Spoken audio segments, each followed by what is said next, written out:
Well, probably start by saying is you guys look a heck of a lot better this Monday than you did last Monday. I don't know why that is, but you guys must have got some good sleep or something. Yeah, proud of our guys. They did what we really wanted them to do, which was work their tail off last week and improve. And I think they did that. I think our defense played pretty darn well. I think early on there were some third down conversions, and credit to Sac State, they made some plays. And kind of once we got through that, then I thought we played really, really good defense. And on offense, we were able to do some things in terms of throwing the ball and stay on the field and get into a little rhythm. And some of the kids, the backs, made some good plays. I thought the O-line blocked a little bit better, and so we made some progress. Much different animal this week, much different scheme, much different everything. And so, on to the new challenge. How is Utah State fundamentally different than what you saw this weekend? Just the structure of their defense is different. They are all about pressure on defense, and that's just what they do. And they're really good at it. They come at different angles, and they try to disguise things, and they have, that's what they do. So they have a lot of different pressures, and they're good on defense. They really are. They do a great job with it. You talked last week about finding that offensive rhythm, and obviously you guys did that particularly well in the second quarter. Saturday, did it look good on film, as good on film as it did initially at first brush and all that? Or it did look good. I always say this, and this thing seems to hold true. It's never as good as you think it is, and it's really never as bad as you think it is for the most part. And so there were certain things that you're like, oh man, if this guy will just clean this up. But it was progress, and on offense sometimes you need all 11 clicking, and it's really hard to get that early on, but we still were able to make some plays. But like I say, I think this week's, it's not going to look the same, just in terms of they're a pressure team. They blow a lot of things up. They come after the quarterback. It messes up the run game, and so sometimes you'll find some creases, and sometimes you find 4-yard losses. And so we're going to have to be patient, and we're going to have to be able to, strike when we can. Similar question for Browning, too. Obviously, the numbers look impressive for his home debut. I thought he did a good job, really did. I thought there was progress there, and, he sees the field pretty darn well. Sometimes he's not one of those guys that's scared to throw balls into tight windows, and he anticipates so well that sometimes once the ball's in air, the window's a little tighter than maybe you'd like, but he's also going to get some balls in there because he does throw with such really good anticipation. I thought, right before half, there's some really good throws in there and really good reads. We threw one ball down to Josh Perkins, and I don't think we've thrown that ball on that route in 2 years. And both guys were, Josh expected it. Jake threw it early, looked like it was wide up, because of all those little details. It was really impressive. And, it was one of the more impressive drives of the whole game. Reminder real quick, to hit *6 on your phone line, please, so we don't hear the background much. Thank you. The update on Austin Joyner. Yeah, Austin, and just so I can update you guys again, because so if a guy's not out for the season, I'm just going to always say he's week to week, day to day. But Austin is out for the season, got his knee. Real unfortunate. He just kind of planted weird, running down there on the kickoff. And the good news is he got a game under his belt. We really prepared him like he was planning on playing, which we were, and so he can still use this year as a redshirt year, and take it like most college freshmen do, and get him dialed into the academics, and have time to rehab, and we'll have a full year to get him back. Is that an ACL? Yeah, it's a knee injury, I think, is how we'll just go with that. Is Miles a guy you can see emerging as the lead back for this team as a freshman? I don't know. We'll just see. I think Dwayne Washington's a really good back. I think they're much different backs. That's the thing I think we kind of like is they're I think Miles is different than the other guys we have. And we know that, we've all seen Dwayne do some some pretty good things. We get some pretty good competition, so we know he can do some good things. And Miles, we're still figuring out, and we've been pleased with him since he's been here in fall camp and in the first couple games. He's shown he can make some plays, and so we don't ever say, hey, this is the guy. We got to get a bigger body of work under our belt, and we got to let the guys keep earning things in practice. I think that's the thing that's maybe where we're out right now is there's certain guys that maybe didn't get as much time in the game as they thought they were going to get, and maybe we even thought that they were going to get in terms of kind of how the game went. But the point is, it's always on, and you can always change your role by practicing really, really well, and we'll get you into the game. And if you just practice kind of average or don't really show up, then you're probably not going to get as much on Saturday. And so I'm not just talking about the backs. I think about our defensive guys. There's some defensive guys, and there's some other offensive guys too. It's like, hey, okay, put it on tape, and we'll give you more reps. Obviously, the numbers play a role in this, but when you're looking at true freshmen and they're coming in, and your first look at them is in August, what are some of the characteristics that need to stand out for them in order to make the decision to play them rather than use the red shirt on them? Well, I think there's a bunch of factors that are going to determine whether we play them, and then one is going to be, hey, physically, do we think they're ready to go physically, and then secondly, do we have a strong need at that position depth-wise? And then I think that the third thing is are they ready for the moment? Some guys can look pretty good right away, and this happens every year, and we think, boy, this guy's going to do something right away, and then you start bogging them down with all this material that we throw at them, and they don't look like the same guy. And some guys don't really even flinch at all. And so you'll have a couple guys that you're thinking, gosh, we weren't going to play these guys, but they're not even fazed by this. So it's kind of a combination of all those things. When it comes to the outside screen game, like the bubble smokes, the tunnels, all those kinds of things, can you comment on those and just maybe where some of the breakdowns are occurring? We don't really throw a ton of those, and that might be one problem, because a lot of times you'll get a moving pitcher. We love shifts and motions. We love that stuff. That can also create a lot of problems on offense because the pitcher now changed on them. The count changes. And so that's what happened on the one, is that we motion a guy out there and they rotate their secondary, and the count kind of got messed up in terms of who we were supposed to block out there. And, those are some of the things that, are really frustrating because they seem so simple from the sidelines. But when things are, the guy's shifting, the guy's motion, and now the defense changes, he's got to be on his game pretty good, and that's kind of what happened. With Dwayne, do you sense frustration with him?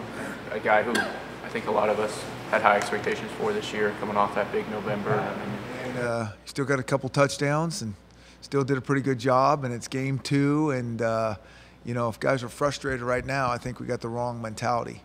What we need to do is just keep working. And this is a long season. And I've said that 1,000 times to you guys and 10,000 times to our guys. And so that's what they need to do. Just keep working. Just keep getting better. At the end of this process, we'll look back and see how it was. Is Chucky Keaton one of the more unique type quarterbacks you'll see? He is. He's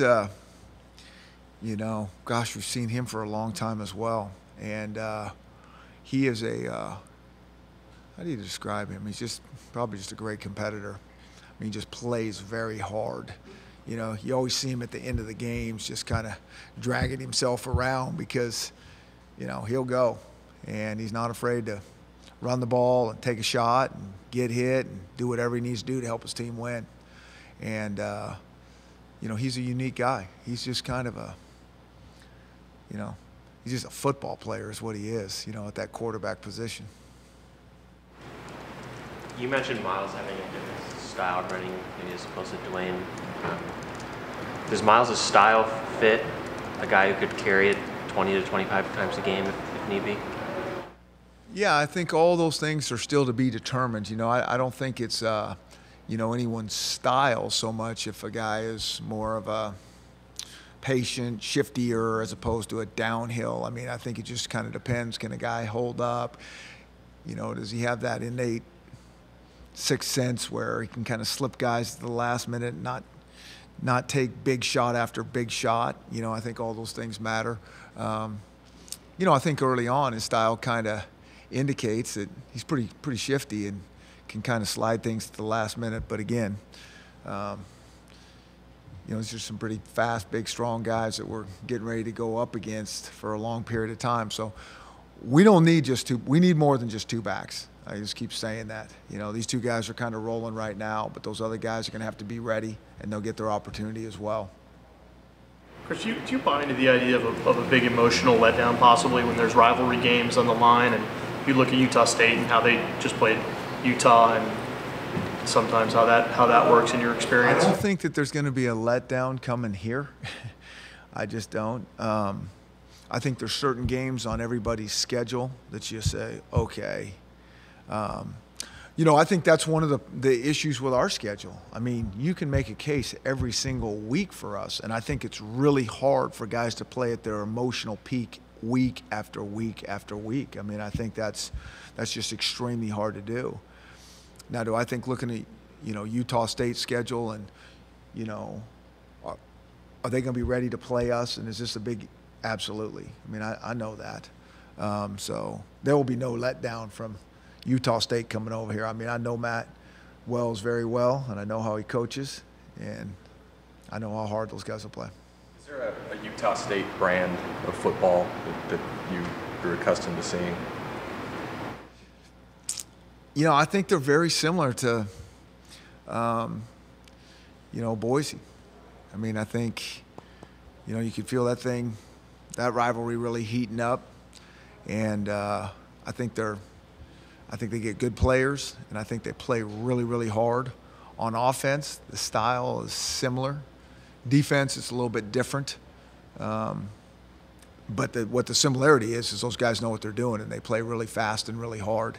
So I think those are, they're good tacklers. You know, I thought that's how Boise was too. And so I think there's some similarities there. Excuse me, the way this Utah State team pressures defensively, is it similar to what you saw when you were playing them at Boise? And does that familiarity help you scouting and preparations? You know, it is similar. They've run the same style for the last handful of years. But our players haven't seen this for the last handful of years. You know, we got a week to get these guys ready, and that's, I'm sure, what they'd say the beauty of their system is. You know, this is what they do, and they have a lot of variety to it, and they're game planners. And so, you know, what you just saw on the last tape or two doesn't necessarily mean that's what you're getting. In fact, it's probably not what you're getting. Yeah, so makes it challenging. Getting back to the question of freshmen, is this the most you've played at the beginning of a season? And then part of that, over time, is it getting easier to play freshmen, or is the game's complexity making it more? So it's by far the most we've ever played. Last year was by far the most we've ever played. And so I think in an ideal world, you redshirt them all. And the world has changed, as we know.